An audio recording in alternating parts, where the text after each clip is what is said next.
Assalamualaikum warahmatullahi wabarakatuh. Halo semuanya, nama saya Asma Hikmah, Santri Pondok IT Angkatan 20. Di video ini kita akan membahas sesuatu yang sangat penting dalam dunia bisnis dan pelayanan, yaitu customer service. Tahukah kamu, pelayanan yang baik bisa membuat pelanggan merasa dihargai dan nyaman, bahkan bisa membuat mereka setia pada suatu brand atau perusahaan. Oleh karena itu, peran customer service sangatlah penting. Seperti apa sebenarnya peran penting customer service? Yuk kita simak video ini sampai selesai. Customer service itu sendiri merupakan suatu pelayanan yang diberikan untuk memberikan informasi atau bisa juga pelayanan yang detail tentang produk atau jasa dari suatu perusahaan. Yang perlu dimiliki oleh seorang customer service yaitu laptop, handphone, dan katalog produk. Sedangkan peranan seorang customer service yaitu yang pertama melayani pertanyaan, yang kedua melayani pesanan, dan yang ketiga melayani keluhan. 4 dasar melayani calon pembeli. Yang pertama menyapa seperti halo kak, halo bunda, dan lain sebagainya. Yang kedua mengetahui produk atau knowledge seperti harga, manfaat, bahan, cara pakai, legalitas, berat, dan lain sebagainya. Yang ketiga menggunakan emoticon. Kenapa harus menggunakan emoticon? Karena menggunakan emoticon membuat customer nyaman dan terlihat lebih sopan. Yang keempat yaitu yang tanya yang menang. Apa maksud dari yang tanya yang menang? Yaitu ketika kita menjawab customer harus diakhiri dengan sebuah pertanyaan. Yang kelima yaitu yakinkan calon pembeli, seperti berikan foto testimoni, berikan garansi, berikan foto produk asli, dan lain sebagainya. Poin utama seorang customer service, yang pertama chat masuk, yang kedua fast respon, yang ketiga meyakinkan, yang keempat layanan terbaik, dan yang kelima adalah closing. Job desk seorang customer service, yang pertama melayani customer, yang kedua memfollow up customer, yang ketiga mengisi data closing customer, dan yang keempat membuat laporan setiap hari. Yang selanjutnya yaitu standar kecakapan jabatan customer service atau standar kecakapan yang harus dimiliki oleh seorang customer service. Yang pertama yaitu kecakapan komunikasi seperti lisan, tulisan, dan empati. Yang kedua keterampilan resolusi masalah seperti menganalisis, mengambil keputusan, dan lain sebagainya. Yang ketiga kecakapan personal seperti keterampilan membangun hubungan, manajemen emosi, dan kolaborasi. Yang keempat pemahaman produk atau layanan. Yang kelima kecakapan teknologi. Yang keenam keterampilan manajemen waktu. Yang ketujuh, kepatuhan terhadap proses seperti prosedur internal, etika kerja, dan lain sebagainya. Yang kedelapan, orientasi pelayanan seperti kepuasan pelanggan dan ketepatan solusi. Yang kesembilan, keterampilan adaptasi. Yang kesepuluh, Key Performance Indicator atau KPI seperti tingkat kepuasan pelanggan, waktu tanggapan pertama, waktu penyelesaian masalah, dan lain sebagainya. Selanjutnya, 3 jenis atau macam customer service. Yang pertama, buyer. Buyer adalah orang yang baru satu kali membeli produk kita. Yang kedua yaitu customer. Customer adalah orang yang telah membeli 2-3 kali produk kita. Yang ketiga yaitu loyal, orang yang sudah membeli produk kita lebih dari 5 kali. Tahap selanjutnya yaitu pengenalan closing. Apa itu closing? Closing adalah mengarahkan calon pembeli untuk membeli dan memakai produk kita. Sebelum kita melakukan closing, kita harus mengenal mindset closing. Seperti closing sangatlah mudah bagi Anda yang paham pola strategi. Oleh karena itu, kita harus membenarkan mindset kita terlebih dahulu. Kita wajib mempunyai mental baja, tidak gampang baper, karena kalau kita kuasai dengan hal negatif, maka kita akan mudah merasa down. Maka dari itu, seorang customer service harus bisa menjaga mood agar selalu optimis terus. Selanjutnya yaitu 5 why closing. Yang pertama, mengapa orang harus membeli produk kita? Yang kedua, kenapa mereka harus percaya kepada Anda? Yang ketiga, apa alasan mereka harus membeli sekarang? Yang keempat, kenapa orang lain tidak beli produk Anda? Yang kelima, bagaimana caranya agar mereka bisa langsung merespon penawaran Anda? Ada 4 karakter konsumen yang harus diketahui oleh seorang customer service agar bisa mendapatkan closing. Yang pertama yaitu buyer tipe asik. Jika Anda beruntung dan mendapat tipe buyer ini, Anda akan merasa beruntung sekali karena buyer ini sudah sangat minat dengan produk Anda.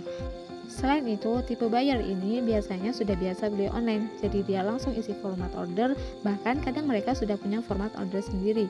Mereka hanya menanyakan nomor rekening dan langsung transfer. Yang kedua yaitu buyer tipe biasa. Buyer ini tipe buyer kebanyakan, butuh beberapa waktu, kadang sampai lama sekali transaksi, tergantung masalah dan kendalanya. Tapi tipe buyer ini pasti beli, cukup 1-2 kali follow up, pasti akan transfer. Yang ketiga yaitu buyer tipe cerewet. Ketika kita menghadapi buyer tipe cerewet ini, kita memerlukan kesabaran yang luar biasa. Tetapi jangan remehkan tipe ini karena orang yang demanding banyak maunya biasanya perfeksionis dan idealis. Dan yang keempat yaitu buyer tipe nggak jelas. Tipe buyer ini sangatlah banyak, karakternya pun tidak jelas. Biasanya hanya kepo dengan produk kita, cuma ingin tahu kita itu jualan apa. Masalahnya tipe ini mau kita coba edukasi juga percuma. Dia minat tapi budgetnya terbatas dan memilih kebutuhan yang lain yang mendesak. Selanjutnya 5 persiapan closing. Yang pertama, temukan hot button. Hot button customer mencakup 3 hal, yaitu dream, need, dan pain. Silahkan jawab pertanyaan berikut untuk mendapatkan hot button customer. Yang pertama, apa yang paling diinginkan customer? Yang kedua, apa yang paling ditakutkan customer? Yang ketiga, apa mimpi customer yang ingin Anda bantu? Yang keempat, apa kebutuhan customer yang ingin Anda penuhi? Dan yang kelima, apa masalah customer yang ingin Anda selesaikan? Yang kedua yaitu bangun kedekatan.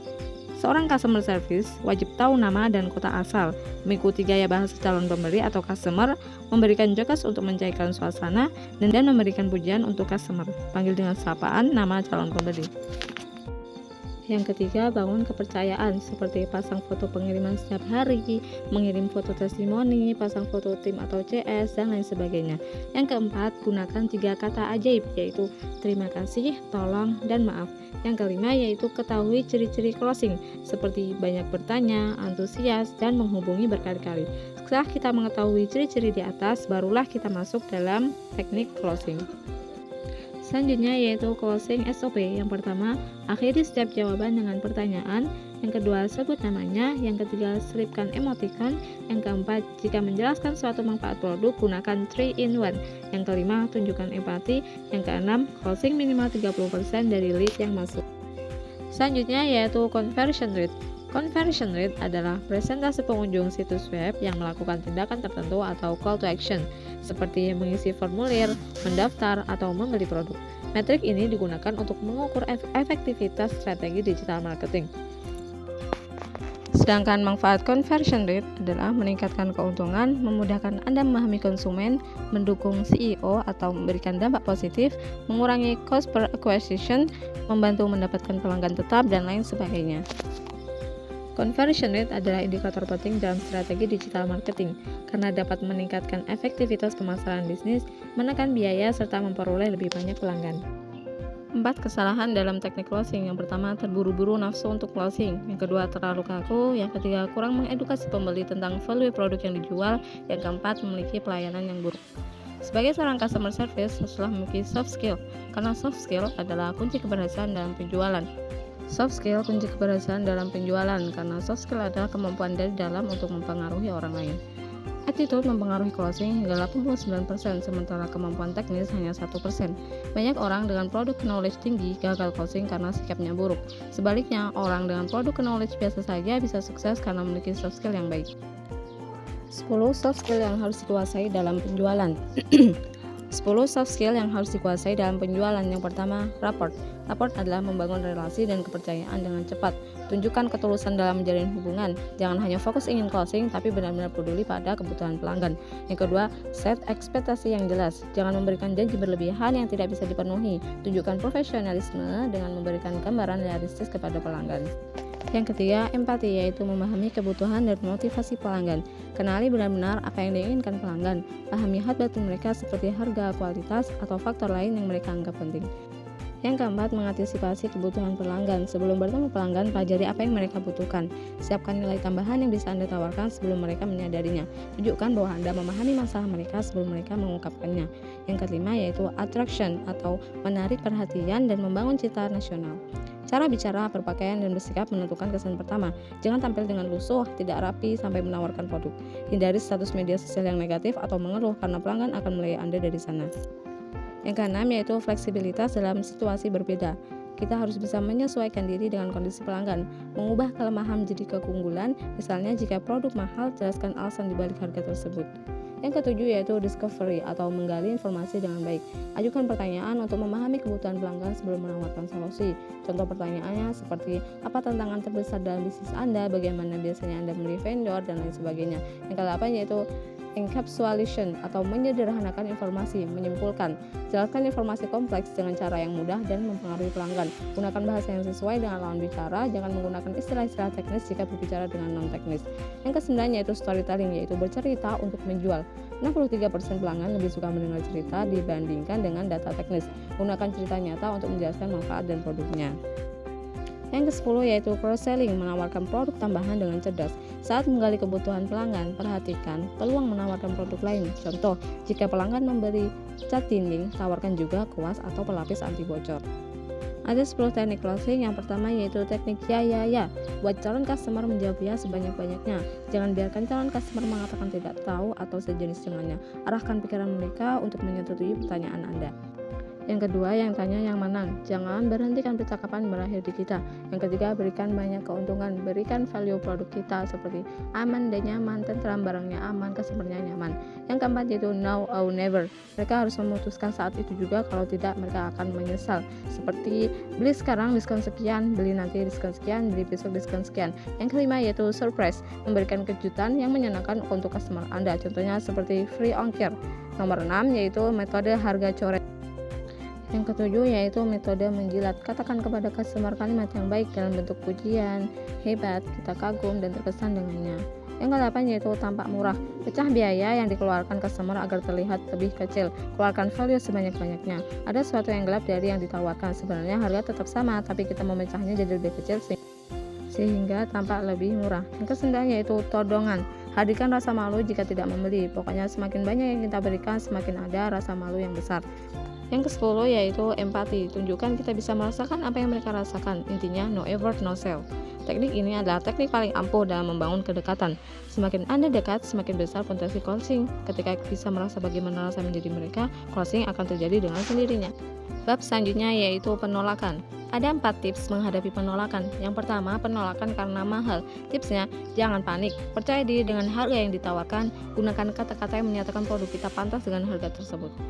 Yang kedua yaitu tanyakan suami, istri, tunggu gajian, tipsnya, dan lain-lain. Buat konsumen menyadari kalau produk kita itu dibutuhkan. Membuat strategi now or never. Yang ketiga yaitu beradu ongkir.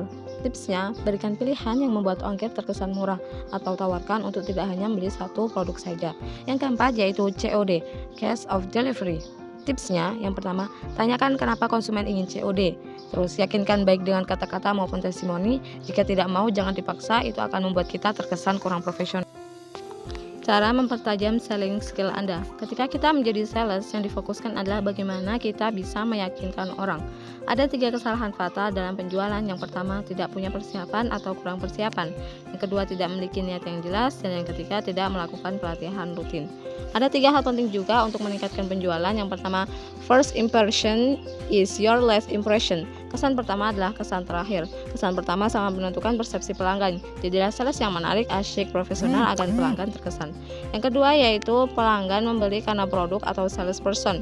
Orang membeli karena suka produknya atau suka dengan salesnya. Jika bisa menciptakan keduanya, peluang closing lebih besar. Yang ketiga yaitu kuasai teknik storytelling. Gunakan cerita yang menarik untuk menjelaskan manfaat produk. Storytelling lebih efektif dibanding sekedar menjelaskan fitur dan keuntungan. Bab selanjutnya yaitu script customer service. Ada tips membuat script customer service. Yang pertama, pahami produk atau jasa yang ditawarkan. Yang kedua, pahami siapa calon pelangganmu. Yang ketiga, pahami manfaat produk atau jasamu. Yang keempat, hubungkan manfaat produk atau jasa dengan dream, pain, and need atau hot button customer service. Yang kelima, jangan gunakan bahasa terlalu kaku. Enjoy aja. Yang keenam, selalu tutup dengan pertanyaan yang berhubungan dengan calon pelanggan.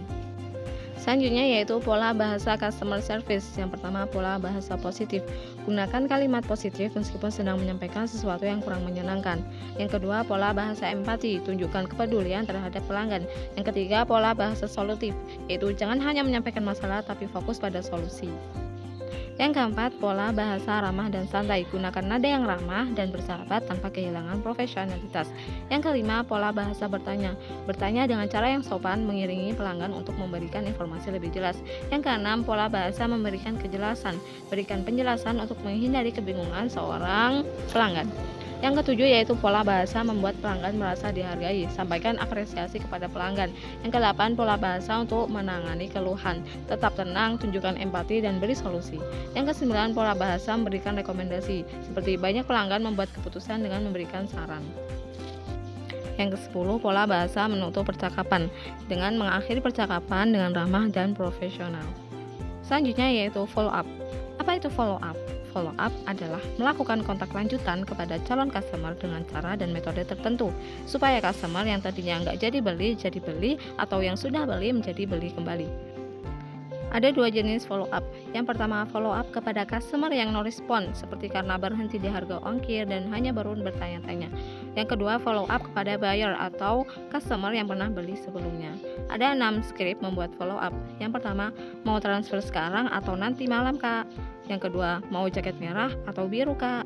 Yang ketiga, dikirim via JNE atau pos, Kak. Yang keempat, 1 pages atau 2 pages, Kak. Yang kelima, transfer mandiri atau BCA, Kak. Yang keenam, dikirim sekarang atau besok, Kak. Ada 5 teknik follow up. Yang pertama, ucapkan salam. Yang kedua, kalau belum direspon, maka berikan pertanyaan berupa pilihan, mau yang mana, Kak. Bisa kita menggunakan promo khusus. Jika masih belum ada respon yang bagus, masukkan ke list. Ajukan pertanyaan pilihan seperti, Mbak, orderan kemarin mau dikirim menggunakan JNE atau JNT, Mbak. Yang ketiga, asumsikan bahwa customer itu pasti beli.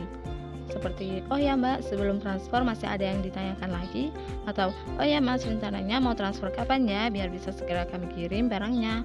Yang keempat, yaitu tanyakan alasan beli. Seperti, Mbak, kalau boleh tahu kenapa ya pengen beli produknya, dari saya bukan dari yang lain. Selanjutnya yaitu script follow up secara brutal. Hari pertama, sapaan. Seperti, Assalamualaikum Kak, bagaimana untuk pemesanannya? Yang kelima yaitu bayang-bayangin terus, seperti kita like status mereka, kita komen dan share. Hari kedua, testimoni. Kirimkan testimoni, gambar, dan skrip. Hari ketiga, berikan foto produk dan skrip menjelaskan tentang manfaat produk kita. Hari keempat, kirimkan foto produk berdasarkan tulisan manfaat dan skrip. Jangan lupa untuk mendoakan customer, seperti turut mendoakan ya bunda-bunda, semoga aktivitas hari ini diberi kelancaran, keberkahan rezeki yang melimpah ya bun. Hari kelima, kirimkan foto pengiriman dan skrip syukur. Contohnya, Alhamdulillah pengiriman 100 paket siap kirim kepada para customer tercinta. Hari ke-6, kirimkan foto produk Anda dengan modelnya, atau bisa kita menggunakan influencer, selebgram, dan lain-lain.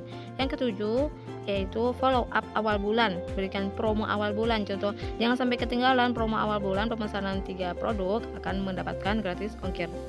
Selanjutnya yaitu SOP follow up customer. Yang pertama, melakukan follow up customer yang no respon 3 kali dalam sehari. Yang kedua, melakukan follow up 7 hari berturut-turut dari awal chat masuk dengan skrip yang sudah ditentukan. Yang ketiga, melakukan follow up awal bulan dengan skrip promo. Yang keempat, closing rate follow up 20%. Misalnya follow up 100 orang, kemungkinan closing adalah 20 orang. Selanjutnya yaitu kategori kontak. Ada 4 kategori kontak, yaitu yang pertama FU atau follow up, kontak yang masuk lalu chat namun belum ada kepastian. Yang kedua yaitu MT, mau transfer, kontak yang sudah mau transfer, invoice sudah dapat info mau transfer. Yang ketiga ST, sudah transfer, kontak yang sudah transfer dan dikonfirmasi oleh admin. Yang keempat RO, repeat order, kontak yang sudah order minimal 2 kali. Cara penamaan kategori kontak, contohnya FU, cantumkan nama, asal, dan tanggal. Begitu pula pada 4 kategori kontak lainnya.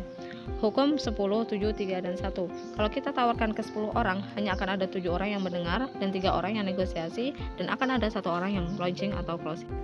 Bab selanjutnya yaitu komplain. Apa itu komplain? Komplain adalah sebuah bentuk kekecewaan pelanggan atas tidak sesuainya produk, atas jasa, dan ekspektasi mereka. Ada 5 cara menghadapi komplain. Yang pertama, segera direspon. Tidak usah takut, tidak usah berdebat, iyakan saja dulu. Yang kedua, minta maaf atas ketidakpuasan konsumen dan kasih penjelasan. Yang ketiga, masa sih kak? Biasanya nggak gitu loh, mohon maaf banget ya. Yang keempat, sungguh-sungguh segera membantu permasalahan konsumen. Yang kelima, berikan bonus sebagai permintaan maaf. Skrip komplain. Yang pertama, maaf kakak atas ketidaknyamanannya. Saya mengerti kakak pasti kecewa dengan lamanya pengiriman dari pihak kurir. Kami bantu hubungi pihak kurir sudah sampai mana dan kapan tiba di tempat kakak ya. Mohon kesediaannya untuk menunggu ya kak. Itu untuk komplain pengiriman. Yang kedua, saya mengerti kalau kakak kecewa sekali. Saya minta maaf untuk masalah barang rusak seperti barang yang kakak terima akan kami ganti ya kak. Kami kirim ulang, ditunggu ya kak. Itu untuk komplain produk rusak. Bab selanjutnya yaitu broadcast. Broadcast adalah pesan massal yang dikirim dari WhatsApp ke banyak nomor dalam waktu bersamaan. Cara mengirimkan pesan broadcast WA membuat bisnis tidak perlu memilih ulang kontak. Penerima pesan siaran setiap akan mengirim pesan massal. Pelanggan akan menerima pesan broadcast sebagai pesan individu. Pesan balasan dari mereka juga akan ditampilkan sebagai pesan individual di layar chat Anda. Hal ini membuat pesan broadcast seperti pesan WhatsApp pada umumnya.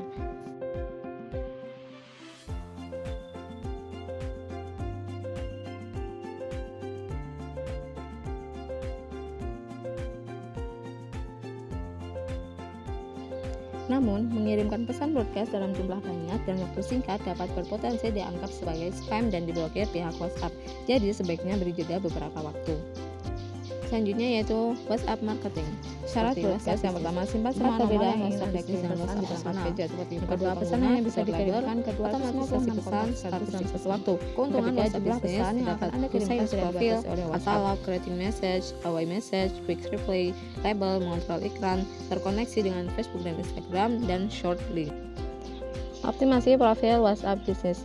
Lengkapi profil, manfaatkan pesan otomatis, gunakan fitur broadcast, kelola pesan dengan baik, balas pesan dengan cepat, dan gunakan fitur menu interaksi. Selanjutnya yaitu pengenalan WhatsApp Tools. Yang pertama, business profile membantu untuk memberikan kelengkapan informasi bisnis Anda agar semakin dipercaya oleh pelanggan. Katalog untuk membantu pelaku usaha mempublikasikan sebagai produk yang dijual. Creating message yaitu pesan otomatis yang terkirim kepada pelanggan yang baru saja menghubungi bisnis Anda. Away message merupakan fitur yang memungkinkan pengguna membuat balasan otomatis saat jam operasional bisnis belum dibuka. Quick replace fitur ini berguna untuk membalas pesan masuk dari pelanggan menggunakan pesan berulang, sehingga pelaku usaha tidak perlu mengetik ulang dan pelanggan akan merasa terbalas dengan cepat. Creating message yaitu pesan otomatis yang terkirim kepada pelanggan yang baru saja menghubungi. Labels, fitur untuk menandai siapa saja pelanggan baru, pesanan baru, pembayaran tertunda, pembayaran sudah dibayar, dan pesanan yang selesaikan. Jadi itulah tadi pembahasan tentang customer service. Dari sini kita bisa memahami bahwa pelayanan yang baik bukan hanya sekedar menjawab pertanyaan pelanggan, tapi juga membangun hubungan, meningkatkan loyalitas, dan memberikan pengalaman terbaik bagi mereka. Semoga video ini bermanfaat dan bisa menambah wawasan kita semua. Jangan lupa untuk terus belajar dan meningkatkan keterampilan dalam melayani pelanggan dengan profesional dan penuh empati. Terima kasih sudah menonton. Wassalamualaikum warahmatullahi wabarakatuh.